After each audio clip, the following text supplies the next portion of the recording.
오늘은 우리가 로마서 강의의 두 번째 시간입니다.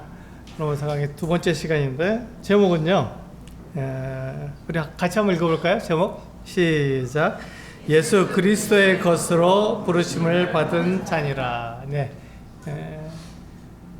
이것이 바로 우리들의 신분을 내가 누구인지를 말해주는 것 같은 말씀입니다. 그래서 이것을 우리가 이 로마서를 통해서 로마서 1장부터 11장까지 로마서 1장에서 11장까지 계속 우리가 예수 그리스도의 것으로 부르심을 받은 이 내용에 대해서 자세하게 다루게 될 것입니다. 그래서 이제 오늘은 그 인사말이죠. 인사말에서 그 같은 내용들을 우리가 살펴보게 되는데 그 인사말의 내용이요. 1장 1절부터 7절까지입니다. 우리 지난번에 1장 1절에서 4절까지 보았죠. 그런데 이제 7절까지가 인사말이기 때문에 1장 1절에서 7절까지를 같이 살펴보도록 하겠습니다. 우리 같이 한번 읽어볼까요? 로마서 1장 1절부터 7절까지에 있는 말씀을 우리 같이 한번 읽어보도록 하겠습니다. 시작. 예수 그리스도의 종 바울은 사도로 부르심을 받아 하나님의 복음을 위하여 택정함을 입었으니 이 복음은 하나님이 선지자들을 통하여 그의 아들에 관하여 성경에 미리 약속하신 것이라. 그의 아들에 관하여 말하면 육신으로는 다윗의 혈통에서 나셨고 성결의 영으로는 죽은 자들 가운데서 부활하사 능력으로 하나님의 아들로 선포되셨으니 곧 우리 주 예수 그리스도시니라. 그를 말미암아 우리가 은혜와 사도의 직분을 받아 그의 이름을 위하여 모든 이방인 중에서 믿어 순종하게 하나니 너희도 그들 중에서 예수 그리스도의 것으로 부르심을 받은 자니라.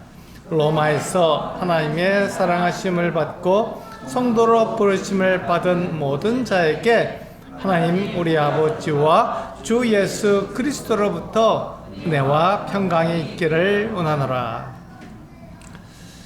네, 우리는 바로 이 로마서 1장 1절에서 7절에 있는 말씀을 우리는 살펴보기를 원합니다. 특별히 오늘은 우리가 보는 것처럼 5절에서 7절에 있는 이 말씀을 중심으로 우리가 다루겠습니다. 근데 이 5절에 보시면 뭐라고 되어 있냐면 그로 말미암아 예수 그리스도로 말미암아서 우리가 은혜와 사도의 직분을 받아 그의 이름을 위하여 모든 이방인 중에서 이게 중요하죠. 모든 이방인 중에서 어떻게 된다고요? 믿어 순종하게 한다 이렇게 되어 있습니다. 이게 오늘의 굉장히 중요한 핵심 구절입니다. 믿어 순종하게 한다는 것. 그러니까 믿을 뿐만 아니라 그 다음에 순종하는 것까지 우리들에게 이야기하고 있는 것입니다. 이것이 바울이 우리들에게 말하고 싶은 로마서 전체를 통해서 이야기하고 싶은 내용입니다. 믿음은 우리의 신분의 변화를 말하는 것이죠. 하나님께 나를 어떻게 받아주셨는지, 나를 어떻게 택해주셨는지를 아는 것. 그것은 로마서 어디에 나와 있다고요? 1장부터 11장까지에서. 거기에서 우리에게 다뤄주고 있습니다. 그러면 12장부터 16장까지에서는 이 순종에 대해서 우리가 어떻게 살 것인가 이것에 대해서 우리에게 말해주고 있는 것입니다. 그러니까 우리가 믿을 뿐 아니라 믿음으로 끝나는 것이 아니라 순종하는 것까지 로마서 바울은 우리들에게 알려주고 있는 것이죠. 그러니까 우리가 하나님을 믿는다 하는 것은 믿음으로 끝나는 것이 아닙니다.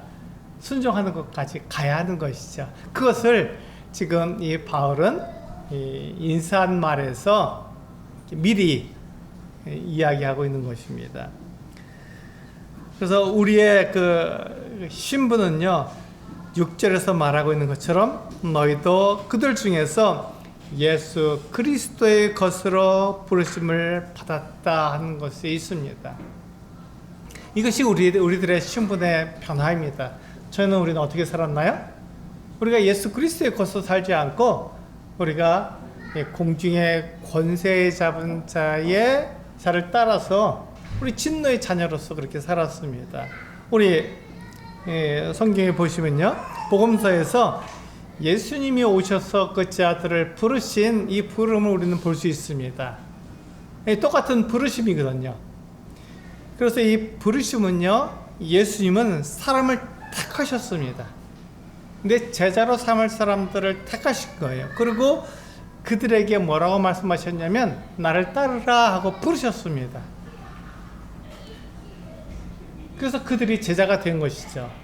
그러니까 그들이 예수님을 알아서 예수님 참 훌륭한 분이야, 나에게 좋은 걸 가르쳐 주시네, 하나님에 대한 것들을 나에게 가르쳐 주시니까 내가 그분의 제자가 되어야지 하고 예수님을 그들이 따라가서 예수님 제가 제자가 되겠습니다 이렇게 말한 것이 아니라 예수님이 그들을, 제자들을 보시고 그에게 말씀하신 거예요.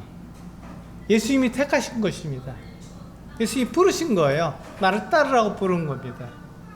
지금 여기에 앉아 계신 우리 성도님들은 다 예수님의 부르심을 받은 사람들입니다. 그 말은 뭐냐면 예수님께서 우리 각 사람을 택하셨다는 것입니다. 우리 각 사람에 대해서 계획이 계시고 목적이 있어서 그것을 위해서 우리를 부르셨다는 거예요. 근데 그 부르심이 어떤 부르냐면 나를 따라오라는 부름입니다. 우리가 예수님께서 나를 따라오라고 나를 부르시기 전에는 우리는 그냥 내 욕심을 따라 살았습니다. 그런 사람, 우리가 이 세상에 가르쳐주고 있는 그 같은 가르침, 그런 교훈을 따라 사는 것은요, 내 육체의 욕심을 따라 사는 삶이에요. 이 육체의 욕심을 따라 사는 게 어떤 것입니까? 세상에서 우리에게 가르쳐주는 것. 내가 다른 사람에게 인정을 받고 높임을 받으면 그게 잘 사는 것처럼 생각이 드는 것. 때로는 우리가 더 큰 집, 화려한 집을 가지고 좋은 배, 또 멋진 그물을 가지면 그게 성공한 삶이라고 생각되도록 만들어주는 것. 그것이 세상에서 우리들에게 가르쳐주는 그 같은 삶이잖아요.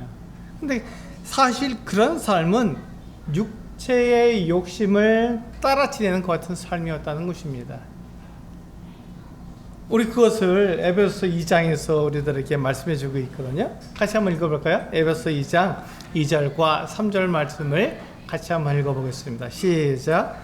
그때 너희는 그 가운데서 행하여 이 세상 풍조를 따르고 공중에 권세 잡은 자를 따랐으니 곧 지금 불순종의 아들들 가운데서 역사하는 영이라. 전에는 우리도 다 그 가운데서 우리 육체의 욕심을 따라 지내며 육체와 마음에 원하는 것을 하여 다른 이들과 같이 본질상 진노의 자녀이었더니. 그렇습니다. 여기 보시면 그때라고 말씀하고 있잖아요. 이건 예수님께서 우리를 부르시기 전에, 예수님께서 나를 택하시기 전에, 내가 예수님의 제자가 되기 전에 예수님께서 나를 따라오라라고 나에게 부르시기 전에는, 그때는 내가 이렇게 살았다는 것이죠. 그때는 내가 이 세상 풍조를 따르는 사람이었어요. 예수님을 따르는 사람이 아니라 이 세상 풍조를 따르는 사람이었습니다. 그리고 공중에 권세 잡은 자를 따르는 사람이었어요.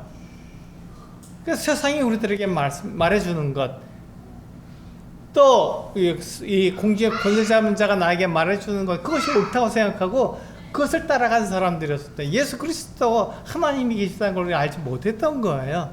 그러니까 우리는 막 살았죠.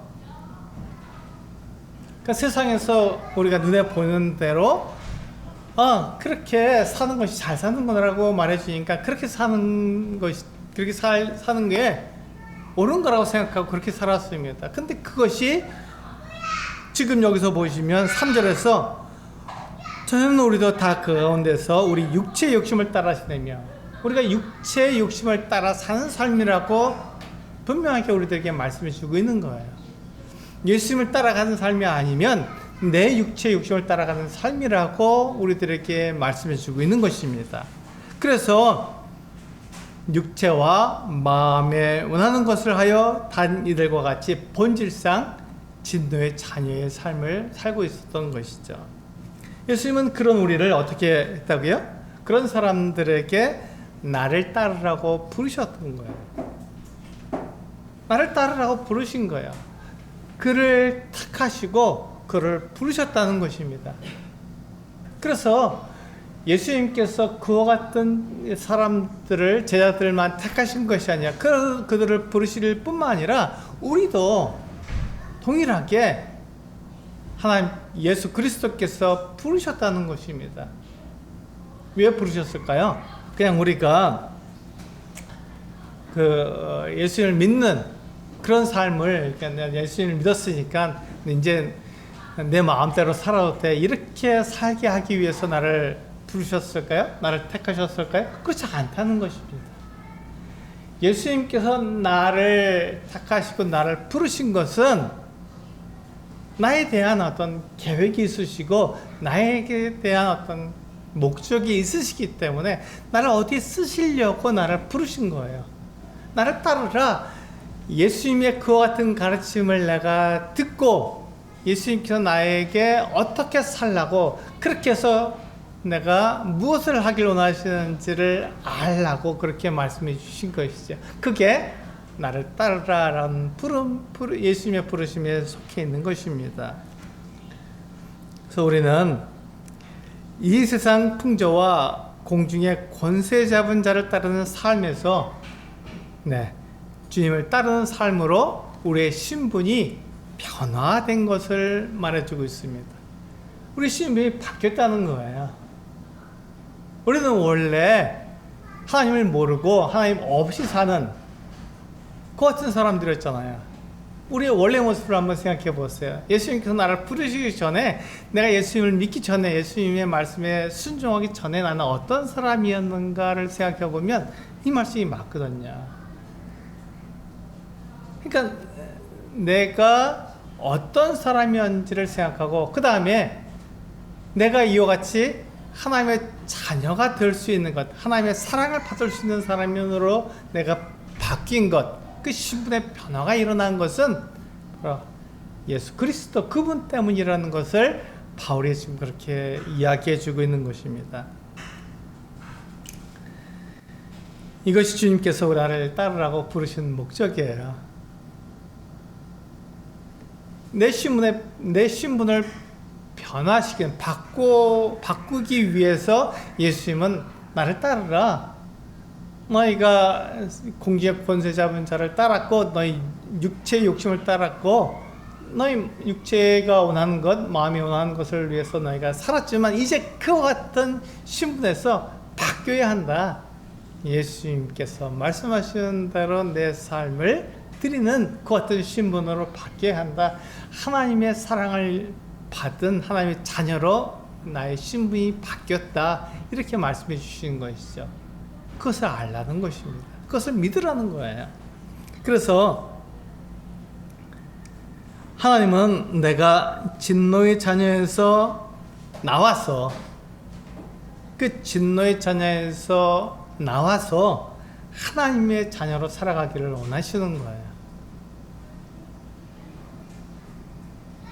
그러니까 내가 지금 내 마음대로, 내 육체가 원하는 대로 살고 있는지, 아니면 하나님의 자녀로 살고 있는지를 생각해 봐야 한다는 것입니다. 나는 어떤 신분에 맞는, 걸맞는 삶을 살고 있는지를 생각해 보라는 거예요. 그게 지금 사도 바울이 로마에 있는 같은 그리스도인들에게 도전하고 있는 거예요. 인사를 하면서 그것을 이야기하고 있는, 너희는 예수 그리스도의 것이다. 예수 그리스도의 것으로 부르심을 받은 같은 사람들이다라고 이야기하는 그 말 가운데 들어있는 그 같은 내용입니다. 그래서 하나님께서 내가 그 진노의 자녀에서 나와서 하나님의 자녀로 살아가기를 원하시는 이것을 우리에게 말씀해 주신 것이죠. 그 로마 교회 성도들에게도 말해 준 것입니다. 하나님께서 우리를 부르시면 그 부름에 우리는 어떻게 합니까? 합당하게 반응하고 그분을 따라야 합니다. 이게 우리들에게 주어진 내가 피조물이라는 그 같은 사실을 인식함으로써 내가 해야 될 일이잖아요. 나를 지으시고 나를 만드신 그분이 나를 따라와라. 내가 너를 택했다. 내가 너를 이 일에 쓰려고 하니까 네가 그 일에 내가 너를 그렇게 사용해도 되겠니? 네가 그 일에 너 자신을 바쳤으면 좋겠다라고 하나님께서 나를 부르시면 어떻게 합니까? 네, 감사합니다 하나님. 제가 그 일을 하겠습니다. 하나님께서 시키시는 그 일에 저를 드리겠습니다. 하나님을 위해서 살겠습니다 라고 바르게 응답해야 되는데 그렇지 못한 사람이 많잖아요. 하나님께서 나를 부르시면 어떻게 합니까? 싫어요. 내 마음대로 살겠어요. 내가 지금 하고 있는 것, 내가 내 육체가 원하는 대로 그렇게 살고 하는 게 좋잖아요. 그래야 사람들이 나를 인정해주고, 그래야 사람들이 나를 높여주고, 내가 잘 산다고 말해주니까 난 그렇게 살고 싶어요 라고 하나님의 부르심을 거절하고 그렇게 살아간다는 것입니다. 그 사람들은 하나님의 부르심을 거절하고 그 하나님의 말씀을 따르지 않은 것이죠. 그러니까 그들은 믿지 않고 불순종한 것입니다. 그에 대해서 하나님께서 심판하시겠죠. 그에 대해서 하나님께서 분명하게 심판하시고 내가 선택하고 내가 결정한 그것에 대해서 하나님께서 그에게 그를 심판하셔서 그에게 합당한 대로 그를 다루실 것입니다. 그런데 어떤 사람들은, 우리와 같은 성도들은 어떻게 하죠? 하나님의 그 말씀을 들었을 때 그렇구나, 하나님이 계시구나, 하나님께서 나를 쓰기를 원하시는구나, 하나님의 그 목적, 그 계획에 따라서 나를 사용하시려고 나를 부르셨구나, 하나님 감사합니다, 제가 하나님의 그와 같은 사람으로 저를 드리겠습니다, 저를 사용해 주십시오 하고 올바르게 반응하게 되면 하나님께서 나를 통해서 하나님의 일을 이루시는 것이죠. 그것이 바로 합당하게 반응하는 것이고 그분을 따르는 삶입니다. 믿어 순종하게 되는 삶을 말하는 것이죠. 그래서 바울은 예수 그리스도의 종이라고 본인이 얘기했고 또 그가 사도로 부르심을 받아서 그가 그 심부름꾼으로 하나님께서 그에게 말하라고 전하라고 해주신 그 같은 말을 사람들에게 전하기 위해서 그가 그 같은 일들을 감당했다는 것이죠. 그게 바울이 지금 하고 있는 일입니다. 이 부르심, 예수님의 부르심을 사람들에게 전해주는 이 같은 일들을 하는 것이 이게 복음이고 이것이 그가 받은 사명이었습니다. 그래서 바울이 죽을 위기를 여러 번 경험했잖아요.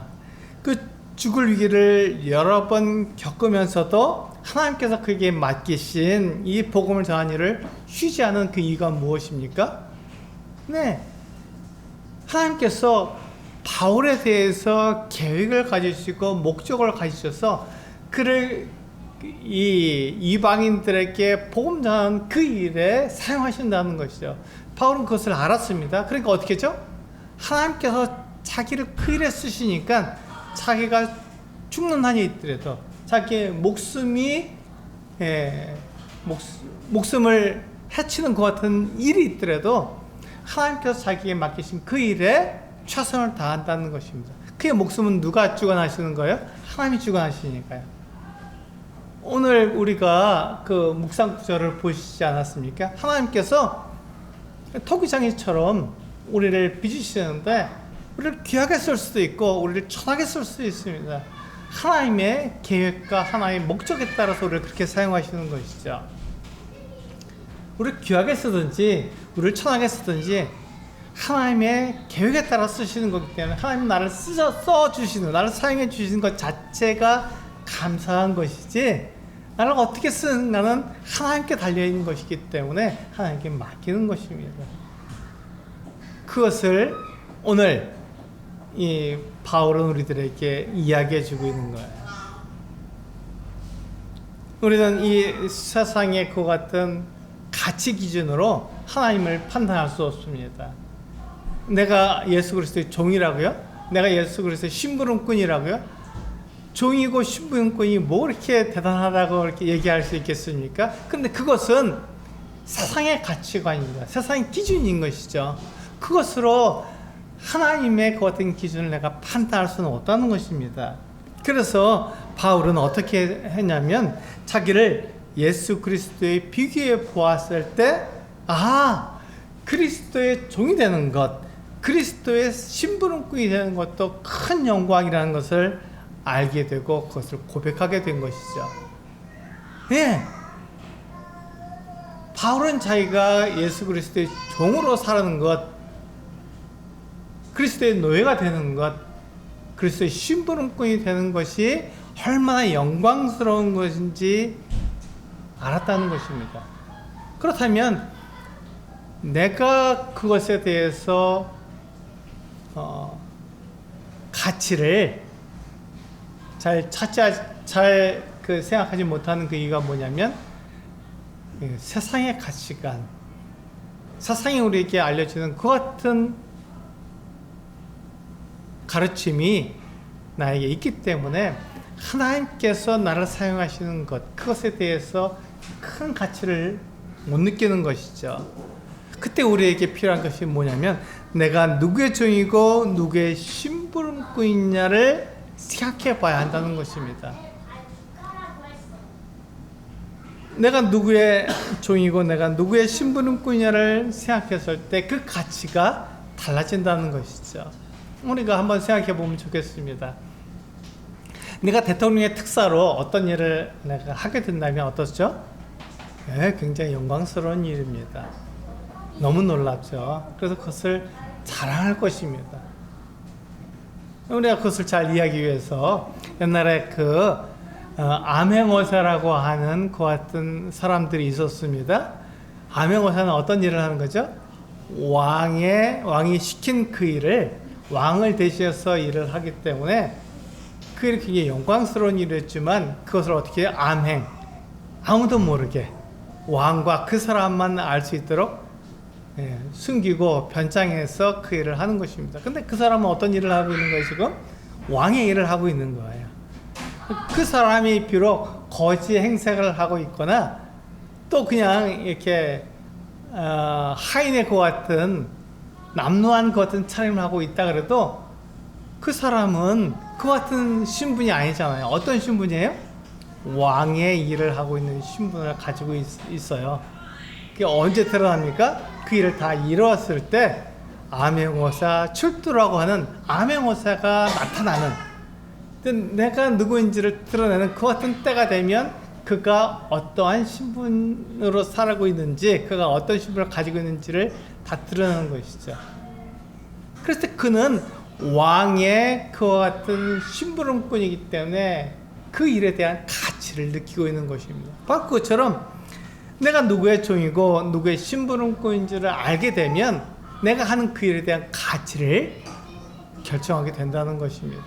내가 이 만왕의 왕이시고 만주해 주시며 이 세상 모든 것들을 창조하신 그 창조주의 부름을 받아서 그분의 종이고 그분의 심부름꾼으로 내가 살아가게 된다면 영광이죠. 정말 영광스러운 것입니다.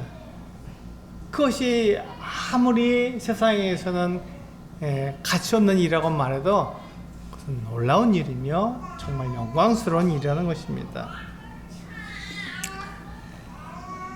우리가 그 6절에서 말하고 있는 것처럼 나를 예수 그리스도의 것으로 부르셨다는 그 말은 이런 뜻을 가지고 있습니다.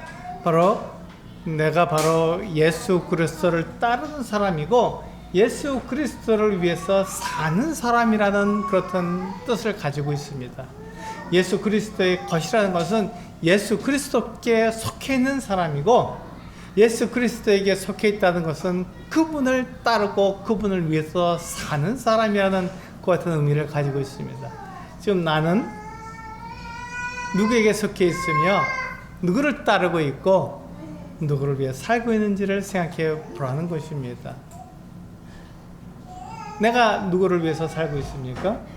내가 정말 예수 그리스도 그분을 따르고 있고 그분의 말씀이라면 그분의 말씀에 순종하고 그분의 말씀을 이루기 위해서 최선을 다하고 있고 또 그분을 나타내기 위해서 그분을 위해서 내가 살고 있다면 나는 올바르게 살고 있는 내 신분에 맞게 살고 있는 것입니다. 그런데 나는 내 신분은 그런 신분을 가지고 있으면서도 내가 내 마음대로 살고 있고 내 육체를 위해서 살고 있다면 그 신분에 맞지 않게 살고 있다는 것입니다. 잘못 살고 있다는 것이죠.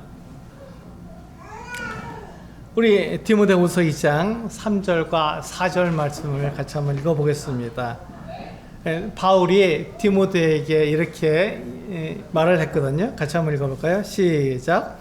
너는 그리스도 예수의 좋은 병사로 나와 함께 고난을 받으라.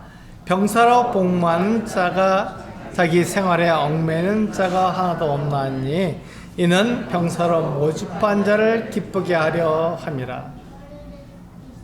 이 말씀을 잘 보면 바울이 지금 이 디모데에게 어떻게 말하고 있냐면 좋은 병사가 되라고 말하고 있습니다.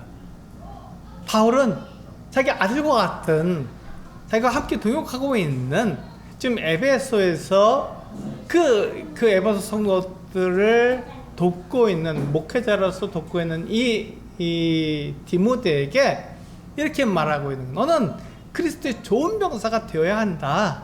근데 좋은 병사가 어떤 사람이죠? 이 좋은 병사는 어떤 사람이냐면 이 말씀에서 우리가 디모데후서 말씀에서 보면은 자기 생활에 얽매이는 사람이 아니라는 것입니다. 저도 군대에서 군인으로서 생활해 봤는데 아주 오래전입니다. 그럼에도 불구하고 그때도 어떻게 했냐면요. 제가 먹을 것, 입을 것 제 필요에 대해서 고민하느냐? 절대 아닙니다. 왜냐하면 그것은 나라에서 저에게 주기 때문에 그렇습니다. 나라의 부르심을 받아서 내가 군인이 되었는데 내가 무엇을 먹을지 무엇을 입을지 고민할 필요가 없다는 것이죠. 왜냐하면 나에게 그것을 다 제공해 주니까요. 나는 오직 내가 신경 써야 할 것은 무엇입니까? 내가 나라를 어떻게 지킬 것인가? 만약에 대적에 쳐들어오게 되면 내가 그것을 어떻게 막을 것인가? 그것을 위해서 훈련하고 연습하고 내 작전을 늘 머릿속에 생각하고 그렇게 살아가는 게 좋은 병사의 모습입니다.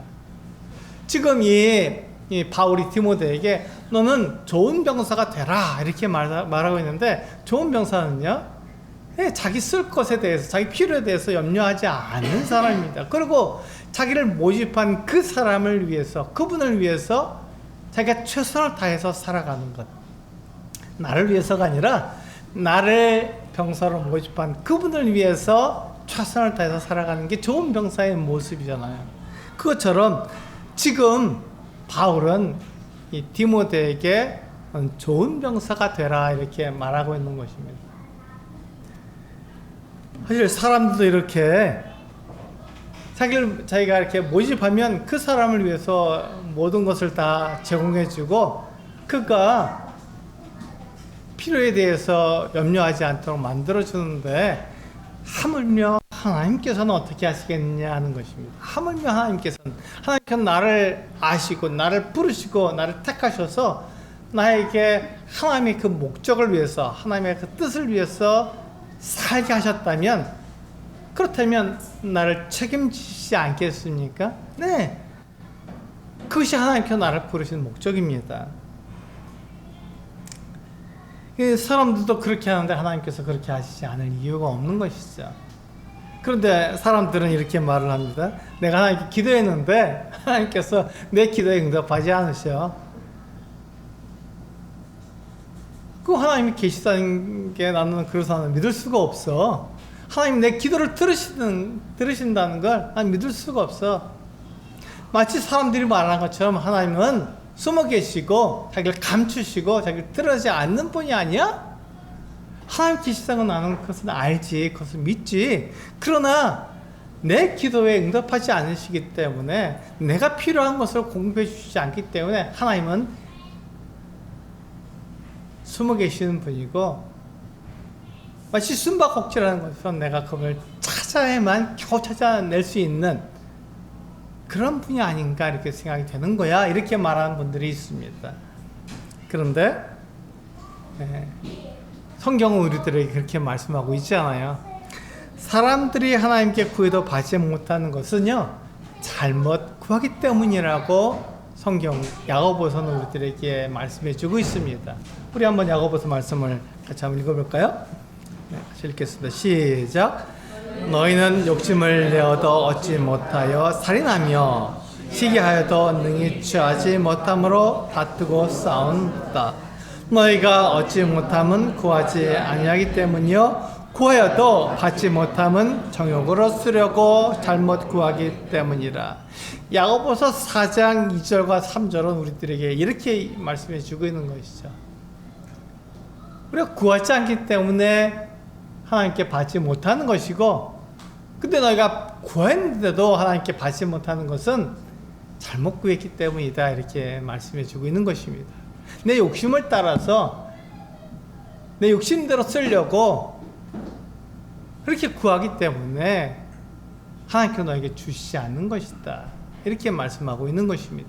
우리가 하나님께 기도하는 것은 무엇을 위해서 기도합니까? 하나님의 뜻, 하나님의 목적에 나를 맞추기 위해서 기도하는 것이에요. 내가 원하는 것을 하나님께 얻어내려고 우리 기도하지 않습니다. 그것은 종교인들이 하는 것이죠. 세상에 가르쳐 주는 것입니다. 하나의 보좌를 흔들고 나무뿌리를 뽑으면서 하나님, 내가 이것을 원하니까 제발 이걸 나에게 주세요 하고 그것을 기도라는 이름으로 하나님께 막 그냥 때를 쓰는 것입니다. 그럼 하나님께 주십니까? 아닙니다. 성경에서 이렇게 말씀하고 야고보서는 우리에게 말할 때 이 욕심대로 구한다면 그것은 잘못 구하는 것이기 때문에 받지 못한다 이렇게 말씀하고 있는 것입니다. 하나님은 우리의 욕심을 위해서 구하는 것을 우리에게 주시지 않습니다.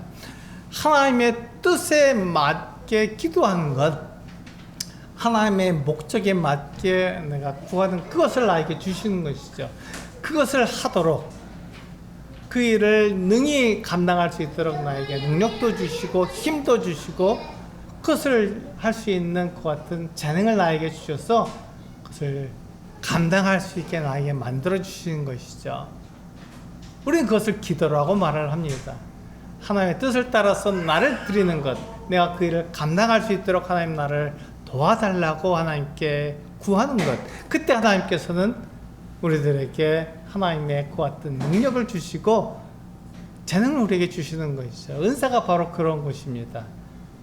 하나님을 위해서 나를 드리고 다른 성도가 하나님께 이렇게 성장하도록 돕기 위해서 나를 봉사할 때 그때 하나님께서 나에게 능력도 주시고 재능도 주시고 힘도 주신다는 것을 우리에게 말씀해 주고 있는 것이죠. 그래서 우리는 이것을 기억해야 합니다. 우리 같이 한번 읽어보겠습니다. 이것은 우리가 잊지 말아야 될, 우리가 항상 기억하고 항상 생각해야 될 것 같은 내용입니다. 같이 한번 읽어보겠습니다. 시작. 하나님은 우리에게 필요한 모든 것을 주시는 좋으신 분이다. 이것을 우리는 늘 생각해야 합니다. 하나님은 좋으신 분이고 우리에게 모든 것을 주시는, 우리에게 필요한 모든 것을 공급해 주시는 참 좋으신 분이다 하는 것입니다. 하나님은 자기를 숨기는 분이 아니에요. 감추시는 분이 아니라 자기를 나타내기를 원하시고, 자기를 나타내시는데 어떻게 나타내신다고요? 우리들에게 필요한 모든 것을 다 주시기 원하시는 좋으신 분이라는 것을 우리들에게 알려주십니다. 예, 그것을 통해서 우리는 하나님을 알게 되는 것이죠. 아, 하나님이 이런 분이셨구나. 하나님이 무서운 분, 나에게 벌을 주시는 분이 아니라 하나님 참 좋으신 분이다 하는 것을 우리는 알게 되는 것입니다. 우리 시편 23편 1절에서 6절 말씀 우리가 읽어보면 다윗이 하나님을 이와 같은 분으로 고백한 것을 우리는 알 수 있습니다. 하나님이 좋으신 분이라는 것을 시편 23편을 통해서 우리는 그것을 잘 알 수 있는 것이죠. 같이 한번 읽어보실까요? 시작. 여호와는 나의 목자시니 내게 부족함이 없으리로다. 그가 나를 푸른 풀밭에 누이시며 쉴 만한 물가로 인도하시는도다. 내 영혼을 소생시키고 자기 이름을 위하여 의의 길로 인도하시는도다. 내가 사망의 음침한 골짜기로 다닐지라도 해를 두려워하지 않을 것은 주께서 나와 함께 하심이라. 주의 지팡이와 막대기가 나를 안위하시나이다. 주께서 내 원수의 목전에서 내게 상을 차려주시고 기름을 내 머리에 부으셨으니 내 잔이 넘치나이다. 내 평생의 선하심과 인자하심이 반드시 나를 따르리니 내가 여호와의 집에 영원히 살리로다. 다윗은 목자였습니다. 다윗은 목동이었어요. 아버지의 양을 치는 사람이었습니다. 그래서 목자가 어떠한 역할을 하는지 어떠한 사람인지 잘 알았던 거예요. 그래서 다윗은 하나님을 여호와는 나의 목자라고 말했던 것입니다. 목자는 결코 양이 굶주리게 두지 않고, 목자는 그 양을 보호하기 위해서 자기를 희생하는, 자기의 생명까지 바쳐서 양을 보호하는 사람입니다. 그러니까 이 목자와 같이 있는 양은 부족함이 없는 것이죠. 그래서 다윗은 여호와는 나의 목자신 나에게 부족함이 없다고 당당하게 말할 수 있는 것입니다. 그 목자가 이 양을 어디로 이끌어 갑니까? 푸른 풀밭으로, 쉴만한 물가로 나를 인도해 갑니다. 그런데 이 목자가 나를 푸른 풀밭으로 쉴만한 물가로 인도해 가는 그 과정 가운데서는 이와 같이 사망의 음침한 골짜기를 지나갈 수도 있다는 것입니다. 사망의 음침한 골짜기는 무엇입니까? 악하고 무서운 짐승들이 그 물가에서 기다리고 있고 나를 잡아먹으려고 웅크리고 있는 것입니다. 숨어서 기다리고 있는 거예요. 그러니까 그 길을 걸어갈 때 무섭습니다. 두렵습니다. 내가 죽을까봐 사망의 음침한 그 같은 길로 다니기 때문에 혹시 사납고 무서운 짐승이 나를 해치지 않을까 염려가 되는 것이죠.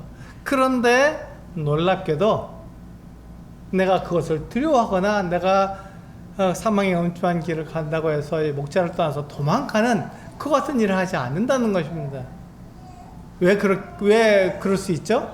왜 내가 그 같은 어려움과 죽음의 문 앞에 이렇게 놓여 있는데도 내가 그것을 두려워하지 않고 도망치지 않는 그 이유가 무엇입니까?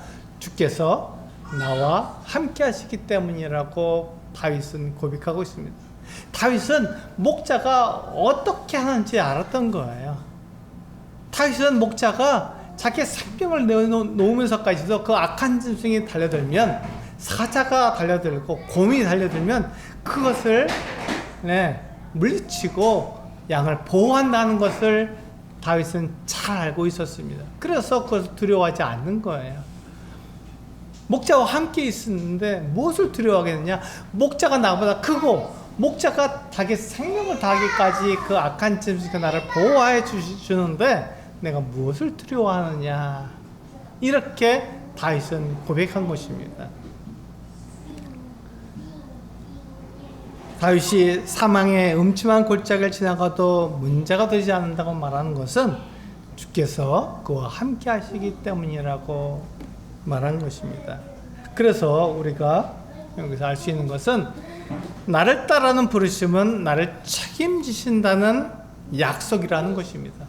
나를 따르라고 하는 그 어떤 예수님의 부르심은 예수님께서 나를 예수 그리스도의 것으로 나를 부르신 것은 나를 책임지신다는 하나님의 약속을 나에게 말씀해 주신 것이죠.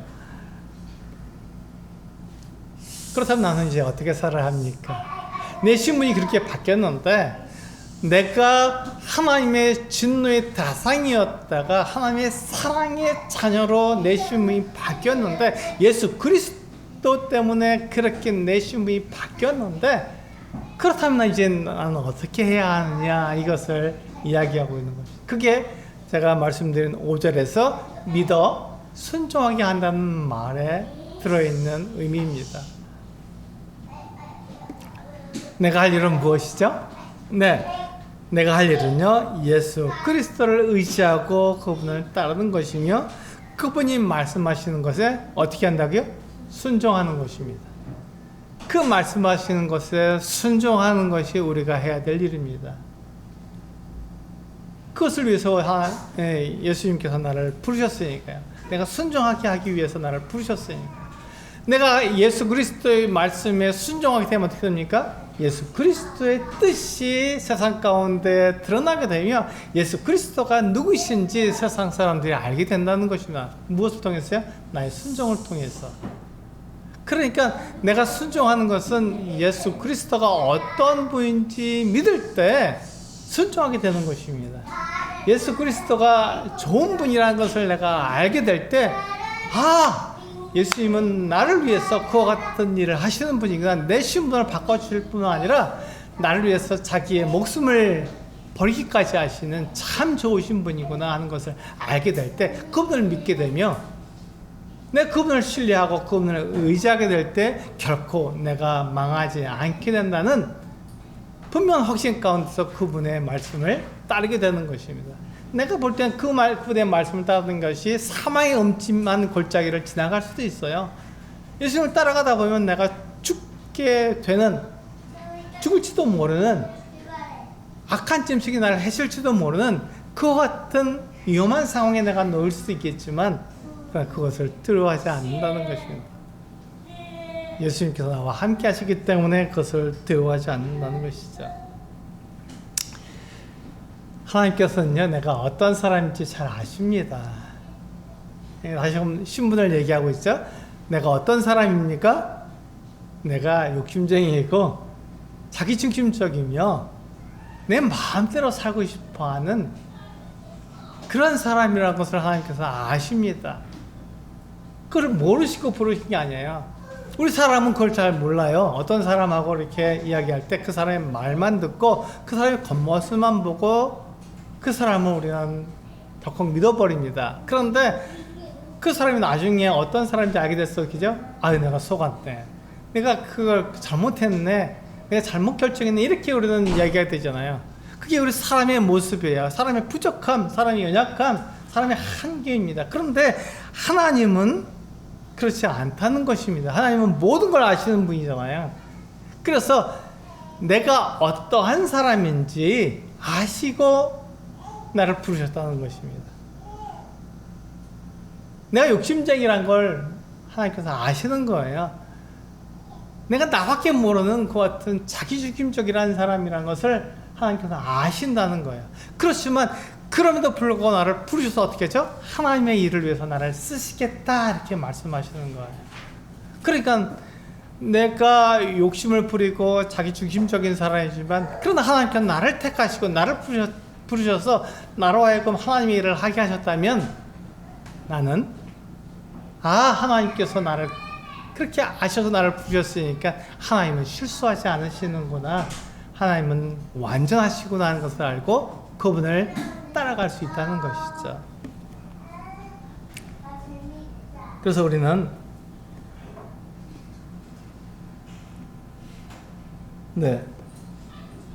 이렇게 말을 합니다. 이게 하나님의 은혜이고 하나님의 사랑이라고 말하는 것입니다. 하나님께서 나에게 베푸신 은혜다. 내가 누군지를 알지만 그러나 나를 부르셨구나. 이게 하나님의 은혜죠. 내가 어떠한 사람인지 모르고 부르신 게 아니라 내가 어떤 사람인지 알고 나를 부르셨기 때문에, 그래서 이것을 우리는 하나님의 은혜라고 말을 하고 하나님의 사랑, 하나님의 헤세드라고 우리는 말을 하는 것입니다. 하나님께서 나에게 헤세드를 베풀어 주셨다, 인자함을 베풀어 주셨다, 사랑을 나타내 주셨구나, 이렇게 우리는 말을 하는 것이죠. 그래서 우리는 그분을 의지하고 그분에게 순종하게 됩니다. 그래서 순종은요, 어렵습니다. 순종이 결코 쉬운 게 아니에요. 어렵습니다. 왜 어렵습니까?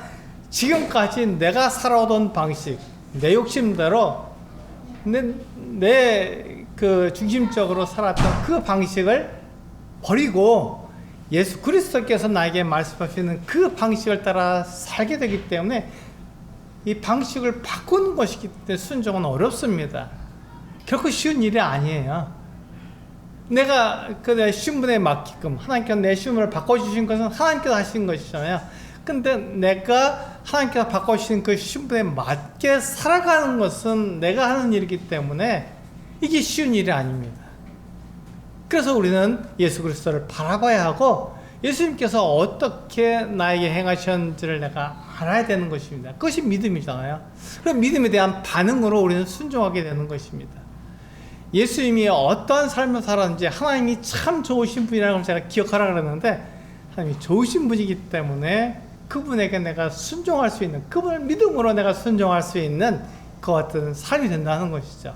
이게 믿음에 대한 반응입니다. 순종은 어렵지만 그러나 내가 하나님을 바라봤을 때 온전히 믿게 될 때 순종할 수 있게 되는 것입니다. 하나님께서 내 안에 성령을 주셔서 하나님께서 나를 그렇게 이끌어 가시기 때문에 그게 가능하다는 것이죠. 그분이 나와 함께 하시기 때문에 그 길을 갈 수 있다는 것입니다.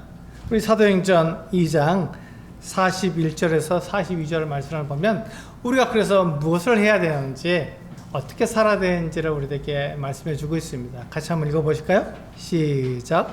그 말을 받은 사람들은 세례를 받음에 그날에 신도의 수가 3,000이나 더하더라. 그들이 사도의 가르침을 받아 서로 교제하고 떡을 떼며 오로지 기도하기를 힘쓰니라. 그렇습니다. 그들은요 베드로의 말에 순종했습니다. 그들이 베드로의 그 복음을 들었을 때 베드로가 그들의 악함, 그들의 죄를 다 드러냈을 때 그들의 마음에 찔렸습니다. 그래서 이 사도들에게 물었습니다. 형제들아, 우리가 어찌해야 되느냐?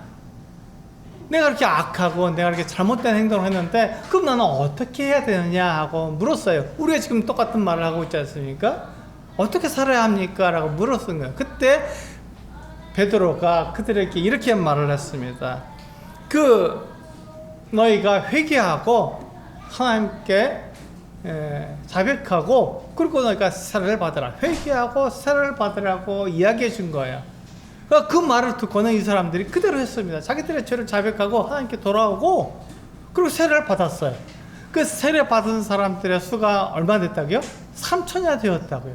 어마어마한 사람들이 예수님을 믿게 됐고 그들의 죄를 자백하고 하나님께 돌아와서 세례를 받은 그리스도인이 된 것입니다. 그래서 그들이 베드로의 말을 믿어서 순종함으로 예수 그리스도의 것이 된 것이죠. 그리스도인이 된 것입니다. 그렇다면 이제 그들이 세례를 받았으니까 이제부터는 온전하게 살아갈 수 있지 않을까요? 이게 우리들의 오해입니다. 우리는 세례를 받으면 그 즉시 그가 거룩한 사람이 되었고 완전한 사람이 되어서 그 즉시 그리스도의 삶을 멋지게 살아간다고 우리는 오해합니다. 근데 그렇지 않다는 것입니다. 그렇지 않아요. 우리가 세례를 받은 것은 무엇입니까? 네, 그냥 예수님을 따르기로 결단한 것에 불과합니다. 그들의 삶은 그들이 믿기 전과 믿은 후가 똑같아요. 다르지 않습니다. 왜? 그들이 예수 그리스도를 따르기로 결단한 것에 불과한 거기 때문에 그렇습니다. 그래서 그들은 어떻게 합니까? 이제 세례를 받았어. 이제 예수 그리스도의 것으로 그 신분이 바뀌었으니까 그 신분에 걸맞는 삶을 살기 위해서 하나씩 그들의 삶을 순종해 가야 하는 것입니다. 바꿔가야 하는 것이죠. 그것을 우리는 성장이라고 말을 합니다. 예수 그리스도를 닮기까지 우리는 성장해 가야 하는 것입니다. 처음엔 어떻습니까? 똑같아요. 믿는 사람이나 믿지 않는 사람이나 세례를 받을 때는 똑같은 것입니다. 그때부터 성장이 시작되는 거고 그때부터 새로운 삶이 시작되는 거기 때문에 그때부터 우리는 하나님을 경험하는 삶을 시작하는 것입니다. 그래서 우리는 배워가야 하는 것이죠. 이제 그들에게는 4가지가 필요합니다. 그게 우리의 사도행전 2장 42절에서 우리에게 가르쳐주고 있는 거잖아요. 그 4가지가 뭐죠? 가르침과 교제와 예배와 기도입니다. 이 4가지가 우리에게 필요한 거예요. 이 4가지가 우리 가운데 있을 때 우리는 어떻게 된다고요? 성장하게 된다고요. 그리스도인으로서의 우리 부르심에 합당한 삶을 살게 된다는 거예요. 첫 번째가 뭐냐면 사도의 가르침을 받아라 이렇게 말씀하고 있습니다. 이들이 예수님을 따르기 시작했으니까 예수님의 가르침을 받아야 되지 않을까요? 그런데 왜 사도의 가르침을 받아야 되죠? 네, 그때는 예수님이 안 계셨기 때문에 그렇습니다. 예수님께서 죽으시고 부활하시고 승천하셔서 하나님 보좌 우편에 앉아 계시기 때문에 그들은 지금 그들과 함께 예수님이 없어요. 예수님께서 성령을 보내주셔서 예수 그리스도를 믿은 사람들 마음속에 계시지만, 그러나 그들은 예수님과 함께 있지 않기 때문에 예수님의 가르침을 받을 수가 없어서 예수님께서 그 제자들에게 말씀해 주신, 예수님을 믿는 사람들은 이렇게 살아 하고 말씀해 주신 그 사도들의 가르침을 그들이 받아야 하는 것입니다. 그래서 그들은 사도들의 가르침을 받게 된 것이죠. 그 가르침을 받아야 그들이 어떻게 살아가는지를 알게 되고 성장하게 되는 거니까요. 그리고는 서로 교제해야 되는 것입니다. 가르침을 받아서 끝나는 게 아니라 그것을 서로 교제하고 풍성하게 나눌 수 있어야 된다는 것입니다. 그 다음에 떡을 떼라고 말씀하고 있습니다. 우리는 떡을 떼므로써, 매주 떡을 떼므로써 어떻게 합니까? 예수 그리스도께서 나의 믿음의 근본이시고 나의 믿음의 창시자라는 것을 기억하는 것입니다. 하나님께서 나에게 은혜를 베푸셨구나 하는 것을 기억하는 것이죠. 그 떡을 떼는 그 같은 의미입니다. 예배를 통해서 우리의 삶이 성장해 가는 것입니다. 그리고 맨 마지막에 기도하라고 말씀하고 있습니다. 우리는 기도를 잊어버릴 때가 있습니다. 기도를 통해서 하나님의 뜻이 내 삶에 이루어지게 되는 그 같은 놀라운 일들을 경험하는 것이죠. 그래서 우리는 기도해야 합니다. 그러면 우리는 지금 21세기를 사는 우리들은 예수님도 없죠? 사도들도 없습니다. 그럼 우리는 어떻게 해서 사도들의 가르침, 예수님의 가르침을 우리는 따라갈 수 있겠습니까? 나를 따르라고 부르셨는데 그럼 우리는 어떻게 해서 그것을 할 수 있을까요? 네, 그것을 위해서 하나님께서는 이 사도들의 가르침을 신약 성경에, 우리가 성경이라고 말하지 않습니까? 특히 신약 성경에 예수님의 가르침을 받은 사도들의 그 같은 내용들을 자세히 다 기록해 놓으셨습니다. 사도들이 여러 교회에게 편지를 보내면서 거기에 예수님은 이렇게 우리에게 살라고 말씀해 주셨습니다. 그리스도인은 이렇게 사는 것이 그 부르심에 합당하게 사는 것입니다 라고 가르쳐 준 거예요. 그래서 우리는 신약 성경을 공부하는 것입니다. 그것을 우리가 읽고 그것을 우리가 알도록 나아가는 것이죠. 그것을 통해서 어떻게 되는데 우리가 예수 그리스도 안에서 성장해 가기 때문에 그렇습니다. 그래서 바울은요, 이 로마에 있는 그리스도인들에게도 예수 그리스도의 것으로 부르심을 입었기에 이 세상에서 그리스도인 살아가야 한다고 말해준 것입니다. 이것은 바울이 복음을 전해서 교회를 이룬 그 어떤 교회만 해당되는 것이 아니라 예수님을 믿고 예수님을 따라가기로 결정한 모든 사람들, 모든 그리스도인들에게 다 해당되기 때문에 로마에 있는 그 같은 사람들에게도, 그리스도인들에게도 너희가 예수 그리스도의 것으로 부르심을 받았느냐? 그렇다면 너희가 그 부르심에 합당하게 살아가라. 그래서 오늘 21세기에 우리들에게도 이건 동일한 말이죠. 내가 그리스도를 따라간 사람, 내가 그리스도인으로 내가 살아가기로 결단했다면 이제 나는 이 예수 그리스도의 가르침, 교제, 예배, 기도를 통해서 우리가 예수 그리스도의 그 장수한 분량이 충만한 때 이렇게까지 성장해 가야 한다는 것입니다. 그것이 우리들에게 말씀해 주고 있는 것이고 우리가 해야 될 일입니다. 그것은 우리 신분의 변화가 아니라 신분은 이미 예수 그리스도를 통해서 우리를 바꿔놓으셨습니다. 그래서 하나님께서는 우리들에게 그것을 상으로 주신다고 말씀해 주신 것이죠. 그 일을 잘하면 네가 상을 받을 것이다 이렇게 말씀하신 것이죠. 신분은 하나님께서 우리들에게 말씀해 주신 것도 거의 상이 없습니다. 그건 하나님께서 하시는 일이기 때문에. 그래서 하나님께서 우리들을 신분을 바꿔놓으셨습니다. 그래서 그 바뀐 신분에 맞게끔 내가 어떻게 살아가느냐 하는 것은 내가 예수 그리스도를 바라보고 하나님이 좋으신 분이라는 것을 내가 믿고 그 믿음에 내가 올바르게 반응하게 되면 잘했다, 착하고 충성된 종아, 라고 나에게 말씀하시면 나에게 상을 주시는 것이죠. 그래서 순종은요, 상과 관련되어 있는 것이고 신분과는 관련이 없는 것입니다. 그러니까 내가 순종을 잘하느냐, 순종을 잘하지 않느냐는 내가 믿음을 갖고 하나님을 바라보느냐, 그렇지 않느냐에 관계된 것으로 내가 올바른 믿음 생활을 해서 그리스도께 내가 이렇게 성장해 나가는 것은 하나님께서 나에게 상을 주시는 그 상과 관련되어 있는 것입니다. 안타까운 것은요, 지금 바울이 이 로마 교회에 있는 성도들에게 편지를 보낼 때 로마 교회 성도들은요, 예수 그리스도를 따르는 길에서 벗어나 있었습니다. 그래서 이 바울은 계속해서 로마 교회에 있는 성도들에게 그 예수님 따르는 길에서 벗어나지 말고 다시 돌아봐라, 너희가 어떠한 신분을 가졌는지를 알아라 하고 로마서 1장에서 11장까지 해서 이야기하는 것이고, 12장부터 16장까지 해서 너희가 어떻게 살아야 되는지 말해주는 것입니다. 그래서 우리 성도님들에게 제가 부탁하는 것은 이 로마서를 공부하는 동안에 로마서 12장부터 16장까지를 계속 읽어서 내가 어떻게 해야 되는지를 알라고 말씀을 드린 것입니다. 이 예수님을 따르는 길에서 벗어난 로마교회 성도들은 이와 같은 갈등을 가지고 있었어요. 유대인 그리스도인과 이방인 그리스도인 중에 누가 더 크냐?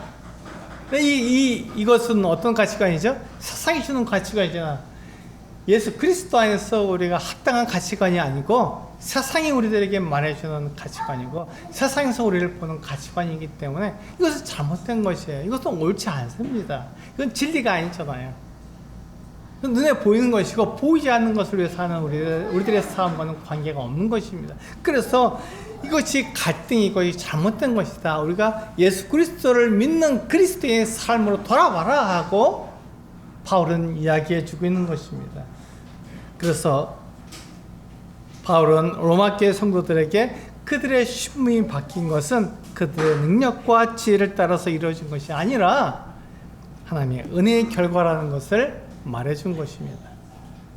네가 잘나서 그렇게 네가 하나님의 자녀가 된 게 아니야. 하나님께서 너에게 은혜를 베푸셨고 네가 누군지 알지만 하나님께서 너를 불러주신 거야.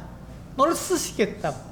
그런데 이 하나님의 어떤 쓰심에 합당하게 살아가는 게 아니라 세상에서 배운 대로 살아가는 것은 잘못된 것이지, 그것을 버려.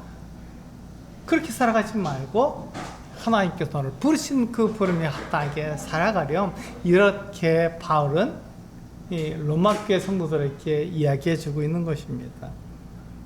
마지막입니다. 같이 한번 읽어볼까요? 마지막이니까요. 읽어보겠습니다. 시작. 하나님의 부르심은 하나님의 택하심이다. 우리의 믿음은 우리의 순종으로 나타난다. 그렇습니다. 우리가 믿음을 가지고 있습니까? 하나님께 대한 믿음, 예수 그리스도에 대한 믿음을 가지고 있습니까? 그렇다면 그것이 우리의 순종으로 나타날 것입니다. 우리의 신분은 하나님께서 이미 바꿔놓으셨습니다. 우리를 진노의 자녀에서 하나님의 사랑을 받는 하나님의 자녀로 우리를 이미 바꿔놓으셨습니다. 예수 그리스도를 통해서 이미 바꿔놓으신 거예요. 그것을 믿기 때문에 우리들에게 성령을 주셨고 그것으로 우리를 인쳐 주셨습니다. 보증해 주신 거예요. 그러니까 이제 우리에게 남은 것은 우리가 그 믿음에 걸맞는 순종의 삶을 살아야 한다는 것입니다. 근데 그 순종의 삶은 믿음에 대한 반응이기 때문에 우리들에게 이렇게 말씀해 주신 것이죠.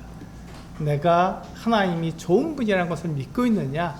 그렇다면 순종할 수 있다. 이렇게 말해주는 것입니다. 바로 이 순종의 삶으로 내가 그리스도의 장성분량에 이르기까지 성장해가는 우리 성도님들의 삶이 되시기를 원합니다. 그것을 위해서 우리는 로마서를 공부하는 것이고 로마서를 통해서 우리가 성장하는 모습, 순종하는 모습을 드러낼 수 있는 것입니다. 이 순종하는 모습을 통해서 우리는 이 세상을 이길 수 있는, 세상에서 그리스도에 살아갈 수 있는 우리의 모습이 될 것입니다. 이렇게 승리하는 우리 성도님들 되시기를 원하며 같이 기도하시겠습니다.